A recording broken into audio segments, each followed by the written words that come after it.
Hi everyone, my name is Jerry Friday and I am coming to you today from Atlanta, Georgia. I've been thinking a lot over the past couple of days about my favorite Bible character in the Old Testament, and that's Elijah.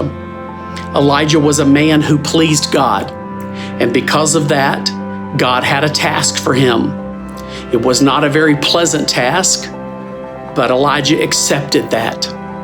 And he pronounced judgment on Ahab and Jezebel, and because of such, found himself quarantined by a brook where the birds flew over every day and dropped bread from heaven.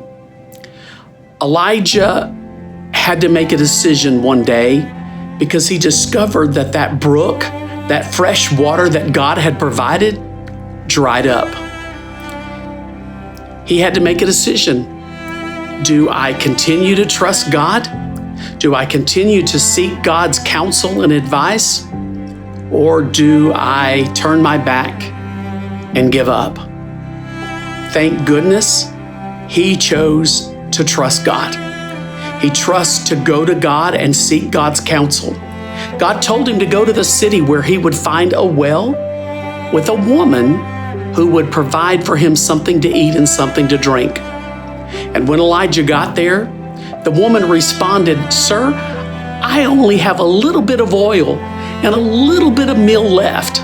I'm not going to be able to feed you anything because I'm going to use that to feed my son and myself our last meal." Elijah said, No, God sent me.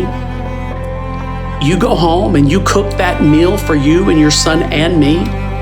And we all know the story. The meal never ran out. The oil didn't run dry. God provided for them. I am so thankful that Elijah, in his time of crisis, when he found himself with his brook dried up, trusted God. And I hope and I pray for you that you'll do the same thing. I'm sure many of us have felt like our brook is dried up, have felt like God has turned his back on us, that we have nowhere to seek guidance or counsel that we can trust. But I promise you, my friends, if you will be like Elijah, if you'll turn to God, if you'll trust in God, he will provide. God ended up blessing Elijah and others through him. And I pray that's the case for us.